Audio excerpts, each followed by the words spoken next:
Why would you cover a grave with an ornate cage? There are 2 remaining cages covering graves in this small cemetery in rural eastern Pennsylvania. These structures are called mort safes.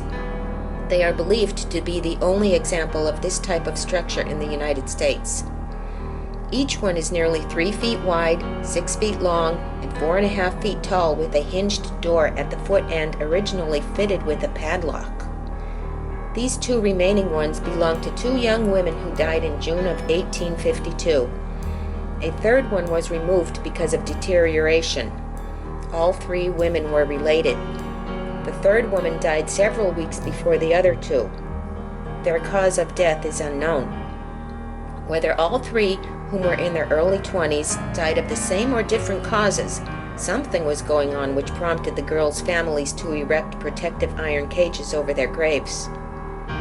Were they just for decoration, as their parents were well-to-do? Were they to prevent foraging animals from digging into the graves of these 3 women? Were they to prevent the women from becoming vampires and escaping, as there was an active vampire tradition at this time? There was a belief that consumption was caused by the dead feeding on the living, which resulted in the pallor, emaciation, and other typical symptoms. Families usually took action to find and dispatch the vampire after several family members within the same household died in rapid succession and others were ill. Were they to protect them from body snatchers, the people who stole corpses to sell to medical schools for dissection and learning purposes? Dissection was considered sacrilegious. It would prevent that person from their rightful place in eternal life. The bodies of those dissected were not treated with respect and were not properly interred afterwards. Leftover body parts were often fed to animals, and the human fat was used to make candles, and the bone used for fertilizer. The public's reaction to dissection caused 17 major riots in the 1840s. One occurred nearby shortly before the deaths of these women.